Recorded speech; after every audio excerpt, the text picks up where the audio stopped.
ನಾರಾಯಣಂ ಗುಣೈಃ ಸರ್ವೈರ್ಗೀರ್ಣಂ ದೋಷವರ್ಜಿತಂ ಜ್ಞೇಯಂ ಗಮ್ಯಂ ಗುರುಂಶ್ಚಾಪಿ ನತ್ವಾ ಸೂತ್ರಾರ್ಥವುಚ್ಯತೆ. ಯಾವುದಾಯ್ತು ಈಗ? ತೃತೀಯ ಪಾದ.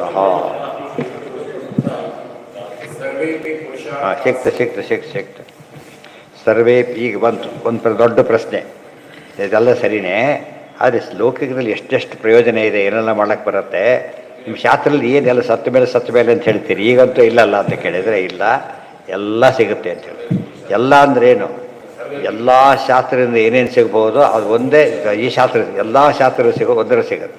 ಇವತ್ತು ನಾಯರೇ ಎಕ್ಸಾಂಪಲ್, ಕಣ್ಣಿನ ಡಾಕ್ಟ್ರು ಇದೆಲ್ಲ ಆರ್ಥೋಪೆಡಿಕ್ಸ್ ಎಲ್ಲ ಮಾಡಕ್ಕೆ ಹೋಗೋದಿಲ್ಲ, ಗೊತ್ತಾಯ್ತಾ? ಆದರೆ ಎಲ್ಲದೂ ವಾಸಿ ಆಗುತ್ತೆ. ಅದು ಯಾವುದು ಇದು ಬಿಟ್ಟಿದ್ದು ಇವ್ರ ಕೈಲಿ ಆಗದೇ ಇದ್ದಿದ್ದಲ್ಲಿ ವಾಸಿ ಮಾಡ್ತಾರೆ ಅಂದರೆ ಏನರ್ಥ? ಇವರೇನೋ ಓದಿಲ್ಲ, ಇದನ್ನು ಯಾರು ಓದಿಲ್ಲ ಅದನ್ನು. ಅದು ಇದು ಅಷ್ಟು ಶಕ್ತಿ ಇದೆ ಶಾಸ್ತ್ರಕ್ಕೆ. ಎಷ್ಟು ಶಕ್ತಿ ಇದೆ ಅಂದರೆ it is remedy for all, ಗೊತ್ತಾಯ್ತಾ? ಇದು ವಂಡರ್ಫುಲ್. ಅದರ ಅರ್ಥ ಮಾಡ್ಕೊಂಡ್ರೆ ಗೊತ್ತಾಗುತ್ತೆ. ಎಲ್ಲ ಜ್ಞಾನಿಗಳು ಅದಕ್ಕೆ ಭಾಳ ಬೆಳಗ್ಗೆ ಬಂದಿ. ರಾಜ ಮಹಾರಾಜರು ಮಕ್ಕಳು ಕಾಡ್ಕೊಂಡು ಮಕ್ಕಳು ಬದುಕಿಸ್ಕೊಟ್ರು. ಯಾರ ಕೈಲಿ ಸಾಧ್ಯ ಇತ್ತು ಅವೆಲ್ಲ ಕೂಡ. ಆಗ ಪುರುಷಾರ್ಥ ಹೊತಶಬ್ದ ಅದಿತಿ ಬಾದರಾಯಣ ಅಂದ್ರೆ ಒಂದೇ. ಆ ಸೂತ್ರದ ಅರ್ಥನೇ ಸರ್ವೇಪಿ ಪುರುಷಾರ್ಥ ಸ್ಯು ಜ್ಞಾನಾದೇವ ರಸಂಶಯ. ಮತ್ತು ಜ್ಞಾನಿಗಳು ಯಾಕೆ ಮಾಡೋದಿಲ್ಲ ಅಂದರೆ ಬೇಕಿಲ್ಲ ಅವರಿಗೆ, ಅರ್ಥ ಆಯ್ತಾ? ಬೇಕಿಲ್ಲ, ಆದ್ದರಿಂದ ಯೂಸ್ ಮಾಡೋಕ್ಕೆ ಹೋಗಲ್ಲ ಅವರು. ರಾಯರೇ ಬೆಸ್ಟ್ ಎಕ್ಸಾಂಪಲ್. ಅಷ್ಟು ಮಾಡಿದ್ದಾರೆ, ಹಾಗಂತ ಮಾಡಿ ತೋರಿಸಿದ್ದಾರೆ. ಮತ್ತೆ ಹೊರಟೇ ಬಿಟ್ಟರು. ಹೊರಟುಬಿಟ್ಟು ಜನ ಹುಡುಕಿ ನಮ್ಗೆ ಟೈಮ್ ವೇಸ್ಟ್ ಆಗುತ್ತೆ ಅಂತ ಹೊರಟು ಅಲ್ಲಿಗೆ ಹೋಗಿ ಅದೇ ರೀತಿ ವಾರಕ್ಕೆ ಅರ್ಧ ಹೊಟ್ಟೆ ಊಟ ಮಾಡಿಕೊಂಡೇ ಇತ್ತು. ಆ ಟೈಮ್ ಮುಗೀತು, ಶುರುವಾಯ್ತು ಬರ್ಲಿಕ್ಕೆ, ಅರ್ಥ ಆಯ್ತಾ? ಟೈಮ್ ಮುಗೀತು. ಬೋರಲ್ಲಿ ಹಾಕಿರ್ತಾರೆ, ಸ್ವಲ್ಪ ಕಾಯಿರಿ ಅಂತಾರಲ್ಲ, ಹಾಕಿ ಆಳಕ್ಕೆ ಹೋದ ಸ್ವಲ್ಪ ಕಾಯ್ಬೇಕು, ಆಮೇಲೆ ಜೋರ ಬರ್ಲಿಕ್ಕೆ ಶುರುವಾಗಿ. ಅದು ನೋಡಿದೆ ಬರಲಿಲ್ಲ, ನಿಲ್ಲಿಸ್ಬಿಟ್ಟ. ಸ್ವಲ್ಪ ಕಾಯ್ಬೇಕು ಅದಕ್ಕೆ. ಇದು ಜನಕ್ಕೆ ಗೊತ್ತಾದರೆ ಜನ ಆಗ ಇದು ಮಾಡ್ತಾರೆ. ನಾವು ಅದನ್ನು ಆ ರೀತಿ ಅಭ್ಯಾಸ ಬಿಟ್ಟುಬಿಟ್ಟು ಪಾಂಡಿತ್ಯಕ್ಕಷ್ಟೇ ಲಿಮಿಟ್ ಆಗಿಬಿಟ್ಟೆ ಜನ ಇಷ್ಟು ಮಾತಾಡ್ಲಿಕ್ಕೆ ಬಿಡಿ, ನಮ್ಮದ್ರಲ್ಲಿ ನಾವು ಮಾತಾಡ್ತೀವಿ ಅಂತ ಹೇಳಿಬಿಟ್ರು, ಅರ್ಥ ಆಯ್ತಾ? ಇವತ್ತು ಆರ್ಗ್ಯಾನಿಕ್ ಕೆಮಿಸ್ಟ್ರಿ ಇದೆ. ಒಂದು ಫಾರ್ಮುಲಾ ಹಾಕ್ಬೇಕಾದ್ರೆ ನಿಮಗೆ 2-3 ಪೇಜ್ ಬೇಕು ಅದಕ್ಕೆ. ಹೀಗೆ ಹಾಕ್ತಾ ಹೋಗ್ಬೇಕು, ತಲೆ ಕೆಟ್ಟೋಗ್ಬಿಡುತ್ತೆ. ನಾವು ನೋಡಿ ಭಾರಿ ಕಷ್ಟ ಇರ್ಬೋದು, ಒಂದು ಲಿಮಿಟ್ ಇದೆ ಅದಕ್ಕೆ. ಇದು ಹಾಗೇನೆ ತರ್ಕ ಅದಕ್ಕೆಲ್ಲ ಕೂಡ ಒಂದು ಸ್ಟೇಜಲ್ಲಿ ಅದಕ್ಕೆ ಚೆಂದ ಕಾಣೋದು, ಆಮೇಲೆ ಅದು ಮೀನಿಂಗ್ಲೆಸ್. ಈ ಸಾಧ್ಯ ಬಿದ್ದು ಅನ್ನ ಹೇಗೆ ಮಾಡಿದ ಕೂತು ಬಂದು ಬಾಯಿಲಾಗಿ ಸಾಕು ಅಂತ ಹೇಳ್ತಾರೆ. ಅನ್ನ ವಿದ್ಯುದಾನಗಳ ಬಗ್ಗೆ ಲೆಕ್ಚರ್ ಹೊಡೋದಕ್ಕೆ ಕೇಳ್ತಾನೆ ಅವನು. ಫಸ್ಟ್ ಅವನಿಗೆ ಬಾಯಾರಿಕೆ ಆದರೆ ನೀರು ಕೊಡಬೇಕಷ್ಟೆ. ಅದು ನಮ್ಮಲ್ಲಿ ಬಿಟ್ಟು ಹೋಗಿದ್ದರಿಂದ ಏನಾಯಿತು ಅಂದರೆ ಜನಗಳಿಗೆ ವಿಷಯ ಹೇಳೋದಕ್ಕೆ ತಾವೇ 4 ಜನ ಮಾತಾಡ್ತಾ ಕೂತ್ಕೊಂಡ್ಬಿಟ್ರೆ ಪಾಂಡಿತ್ಯ ಅಲ್ಲ. ನಿಜವಾದ ಜನಕ್ಕೆ ರೀಚ್ ಆಗಬೇಕು. ಜನಕ್ಕೆ ರೀಚ್ ಆಗದವ್ರು ಯಾರು ಕೂಡ ಏನು ಮಾಡ್ತಾರೆ, ಅದನ್ನು ಸ್ವಲ್ಪ ನೋಡಿ ಹೋಗ್ಬಿಡ್ತಾರೆ, ಹೊತ್ತು ಕೂತು ಎದ್ದು ಹೋಗ್ಬಿಡ್ತಾರೆ. ಹಾಗೆ ಹೋಗ್ಬಾರ್ದು. ಸ್ವಲ್ಪ ಹೊತ್ತು ಕೂಡ್ಲಕ್ಕೆ ಬಂದವನು ಎದ್ದು ಹೋಗಬಾರ್ದು, ಅದು ಶಾಸ್ತ್ರದ ಮಹತ್ವ. ಅದು ಸ್ವಲ್ಪ ಹೊತ್ತು ಕೂತ್ಕೊಂಡು ಅಲ್ಲೇ ಕಿಡಿಕೆಯಲ್ಲಿ ಕೇಳಿ ಹೋಗೋರು ಇರ್ತಾರೆ, ಇದು ಮಾಡ್ತಿರ್ತಾರೆ. ಏನೋ ನೋಡ್ತಾ ಬಂದು ಏನಿದು ನಮ್ಗೆ ಗೊತ್ತೇ ಇರಲಿಲ್ಲ ಅಂತ ಅನ್ಕೋಬೇಕು. ಸರ್ವೇಪಿ ಪುರುಷಾರ್ಥಾಸು ಸರ್ವೇ ಅಪಿ ಪುರುಷಾರ್ಥ. ಒಂದು ಹೇಳಿದ್ರೆ ಸಾಕು, ಪುರುಷಾರ್ಥ ಅಂತ ಹೇಳಿಬಿಟ್ರೆ ಚೆನ್ನಾಗಿ ಬಂದೋಯ್ತು ಅಲ್ಲಿಗೆ. ಸರ್ವೇ ಅಂತ ಬೇರೆ ಸೇರಿಸಿದರು, ಅಪಿ ಅಂತ ಬೇರೆ ಸೇರಿಸಿದರು, ಶಿವು ಅಂತ ಹೇಳಿದರು, ಏವ ಅಂತ ಹೇಳಿದರು. ಎಷ್ಟು ಹೇಳಿದಾರೆ ತಿಳ್ಕೊಳ್ಳಿ. ಅಷ್ಟು ಒತ್ತು ಕೊಟ್ಟು ಹೇಳಿದ್ರು ಕೂಡ ನಾವು ಓದೋದಿಲ್ಲ ಅಂತ ಹೇಳಿದರೆ ಎಷ್ಟು ತಪ್ಪಾಗತ್ತೆ. ಯಾವ ಕೋರ್ಸ್ಗೂ ಇಷ್ಟು ಹೇಳೋದಿಲ್ಲ, ಸರ್ವಪುರುಷಾರ್ಥ ಸಿಗುತ್ತೆ ಅಂತ ಹೇಳೋದಿಲ್ಲ. ಆದರೆ ದುಡ್ಡು ಬರುತ್ತೆ, ಮುಂದೆ ಉಪಯೋಗಿಸ್ಬೋದು ಅಷ್ಟೇ. ಹಾಗಲ್ಲ, ಡೈರೆಕ್ಟಾಗಿ ಸಿಗುತ್ತೆ. ಅದು ಒಂದು ಭಾರಿ ಶ್ರೀಮಂತ ದುಡ್ಡು ಕೊಟ್ಟು ಆಪ್ರೇಷನ್ ಮಾಡಿಸ್ಬೋದು, ತಾನೇ ಮಾಡೋಕ್ಕೆ ಬರೋದಿಲ್ಲ. ಇವ್ರು ಹಾಗಲ್ಲ, ತಾವೇ ಮಾಡ್ತಾರೆ. ಇದು ಭಾರಿ ವಿಷಯ. ಅದೇನು ಬೇರೆಯವ್ರಿಗೆ ಆಗದೇ ಇದ್ದದನ್ನು ಮಾಡ್ತಾರೆ, ಫಾಸ್ಟಾಗಿ ಮಾಡ್ತಾರೆ, ಸೇಫಾಗಿ ಮಾಡ್ತಾರೆ, ಅಶ್ಯೂರೆನ್ಸ್ ಕೊಟ್ಟು ಮಾಡ್ತಾರೆ. ಅದು ಯೋಗ ಸಿದ್ಧಿ. ಅದು ಯಾವ ಡಾಕ್ಟ್ರ್ ಅಶ್ಯೂರೆನ್ಸ್ ಕೊಡೋದಿಲ್ಲ, ಅಷ್ಟೇ ಕೊಡೋದಿಲ್ಲ ಅಂತಲೇ ಸೈನ್ ಮಾಡಿಸ್ಕೊಂಡಿರ್ತಾರೆ. ಫಸ್ಟ್ ನೋ ಅಶ್ಯೂರೆನ್ಸ್ ಅಂತಲೇ ಅದಕ್ಕೆ ಹೆಸರು. ಆಗುತ್ತೆ ಅಂತ ಹೇಳಕ್ಕೆ ಬರೋದಿಲ್ಲ. ತೀರಾ ಮೈನರ್ ಆಪ್ರೇಷನ್ ಸಾಯ್ಬೋದು, ದೊಡ್ಡ ಆಪ್ರೇಷನ್ ಸಕ್ಸಸ್ಫುಲ್ ಆಗ್ಬೋದು ಎಷ್ಟೋ ಸಲ. ತೀರಾ ಮೈನರ್ ಎಲ್ಲೋ ಚೂರು ಹೆಚ್ಚು ಕಡಿಮೆ ಆರಾಗ್ಬೋದಾಯ್ತು ಅಷ್ಟೆ. ಹಾಂ, ಯಾರಕ್ಕೆ? ಯಾವುದಕ್ಕೆ?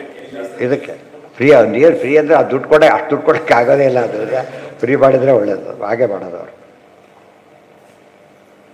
ನ ಲಿಪ್ಯತೆ ಜ್ಞಾನವಾಂಶ್ಚ ಸರ್ವದೋಷೈರಪಿ ಕ್ವಚಿತ್. ಇನ್ನು ಒಂದು ಅಡ್ವಾಂಟೇಜ್ ಇದೆ. ಇನ್ನೊಂದು ಅಡ್ವಾಂಟೇಜ್ ಏನಂದರೆ ಯಾವುದ್ರ ಲೇಪನೂ ಇಲ್ಲ. ಇದು ಕಾಂಟ್ರಾಸ್ಟ್ ಮಾಡಬೇಕು. ಒಂದು ಲೇಪನೂ ಇಲ್ಲ, ಎಲ್ಲ ಅಡ್ವಾಂಟೇಜ್ ಇದೆ. ಕೆಲವೊಂದು ಲೇಪ ಇದೆ ಕೆಲವರಿಗೆ, ಗೊತ್ತಾಯ್ತಾ? ಇದಕ್ಕೆ ಲೇಪನೇ ಇಲ್ಲ.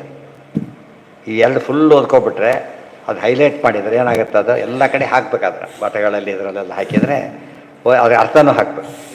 ಅದು ಓದಿ ಅದು ತಿಳ್ಕೊಳ್ಳೋಕೆ ಹೇಳಿದರೆ ಒಳ್ಳೆ ಉಪಯೋಗಕ್ಕೆ ಬರುತ್ತೆ. ಗುಣದೋಷೈ ಸುಖಸ್ಯಾಪಿ ಅಂದು ನಲಿಪ್ಯತೆ ಜ್ಞಾನವಾಂಶ ಅಂದ್ರೇನು?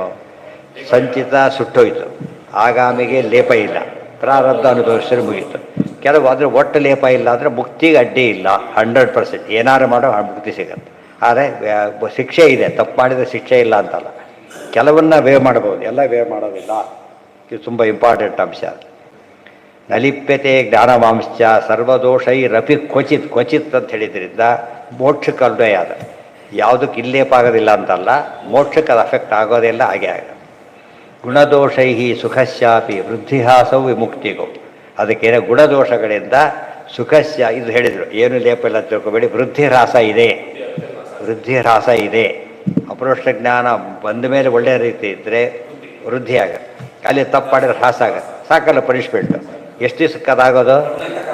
For ever, forever. ಒಂದು ಸರ್ತಿ ಲಾಸ್ ಆಗಿ ನಾನು ಮೇಕಪ್ ಮಾಡ್ಕೋಬೋದು ಅಂತಿಲ್ಲ. ಮುಕ್ತಿಯಲ್ಲಿ ಮತ್ತೆ ಮೇಕಪ್ ಮಾಡ್ಕೊಳ್ಳೋ ಚಾನ್ಸ್ ಇಲ್ಲ. ಆದ್ದರಿಂದ ಅದು ರಿಯಲ್ ಆಸೆ ಆದ್ದರಿಂದ ಎಂದು ಕೂಡ ಇದು ಮಾಡಬಾರ್ದು. ವೃದ್ಧಿಹ್ರಾಸವು ವಿಮುಕ್ತಿಗೌ ನೃಣಾಂ ಸುರಾಣಾಂ ಮುಕ್ತೌತು ಸುಖ ಮುಕ್ತೋತ್ತಮ್ ಯಥಾಕ್ರಮ. ಆದರೆ ಮುಕ್ತಿಯಲ್ಲಿ ಮಾತ್ರ ದೇವತೆಗಳು ಫಿಕ್ಸ್ ಆಗಿಬಿಟ್ರೆ ಅದಕ್ಕಿಂತ ಕಡಿಮೆ ಆಗೋದಿಲ್ಲ. ಎಂಥ ಕಾರ್ಯ ಮಾಡಿದ್ರು ಕೂಡ ಕಡಿಮೆ ಆಗೋದಿಲ್ಲ. ಆನಂದ ಉನ್ನಹ ಕಡಿಮೆ ಆಗುತ್ತೆ ಹೊರತು ಏನಾಗೋದಿಲ್ಲ. ಆನಂದ ಫಿಕ್ಸೆಡ್ ಆನಂದ ಚೇಂಜ್ ಆಗುತ್ತೆ. ಉಳಿದವ್ರಿಗೆ ಫಿಕ್ಸೆಡ್ ಆನಂದನೇ ಹೋಗುತ್ತೆ. ಅರ್ಥ ಆಯ್ತಾ? ಇಂಕ್ರಿಮೆಂಟ್ ಕೊಡೋದಿಲ್ಲ, ಬೇರೆ ಕಟ್ ಮಾಡ್ತಾರೆ, ಅದು ಉಳಿದವರಿಗೆ ಆಗೋದು. ಸುರರಿಗೆ ಅದಿಲ್ಲ. ಒಂದು ಶ್ಲೋಕ ಇಷ್ಟೆಲ್ಲ ಹೇಳಬೇಕಾದ್ರೆ ಇಡೀ ಶಾಸ್ತ್ರ ಇದನ್ನು ಸೇರಿಸ್ತಾರೆ.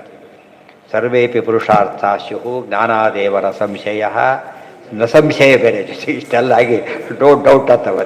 ಇದ್ರ ಒಂದು ಹೇಳಿದರೂ ಸಾಕು. ಅಷ್ಟೊಂದು ಸೇರಿಸಿ ಹೇಳ್ತಾರೆ ಅಂದರೆ ಅಷ್ಟು ಕಳಕಳಿಯಿಂದ ಹೇಳ್ತಾರೆ ಅಂತ ಅರ್ಥ. ನಲಿಪ್ಯತೆ ಜ್ಞಾನವಾಂಶ್ಚ ಸರ್ವದೋಷೈರಪಿ ಕ್ವಚಿತ್ ಗುಣದೋಷೈ ಸುಖಸ್ಯಾಪಿ ವೃದ್ಧಿಹ್ರಾಸೌ ವಿಮುಕ್ತಿಗೌ ನೃಣಾಂ ಸುರಾಣಾಂ ಮುಕ್ತೌತು ಸುಖಂ ಕೃಪ್ತಂ ಯಥಾಕ್ರಮಂ. ತಾರತಮ್ಯ ಇದೆ. ಕೃಪ್ತಾನಂದ ಅಂತ ಹೇಳಿದ್ರೆ ಸೇಮ್ ಆನಂದ ಅಲ್ಲ, ಫಿಕ್ಸ್ ಒಂದು ಮ್ಯಾಕ್ಸಿಮಮ್ ಸ್ಕೇಲ್. ಆ ಇದರೊಳಗೆ ಮ್ಯಾಕ್ಸಿಮಮ್, ಆ ಸ್ಕೇಲಲ್ಲಿ ಮ್ಯಾಕ್ಸಿಮಮ್, ಆ ಪೋಸ್ಟ್ಗೆ ಆ ರೀತಿ ಫಿಕ್ಸ್ ಆಗಿರೋದು. ಚತುರ್ಥಾಧ್ಯಾಯ ಇತಿ ಶ್ರೀಮದ್ ಆನಂದತೀರ್ಥ ಭಗವತ್ಪಾದಾಚಾರ್ಯ ವಿರಚಿತೆ ಬ್ರಹ್ಮಸೂತ್ರ ಭಾಷ್ಯೆ ತೃತೀಯಾಧ್ಯಾಯ. ಈ 4ನೇ ಅಧ್ಯಾಯ ನಾಳೆ. 4ನೇ ಅಧ್ಯಾಯ ಫಲಾಧ್ಯಾಯ, ಅದು ಮುಗಿದೋಗ್ಬಿಡುತ್ತೆ.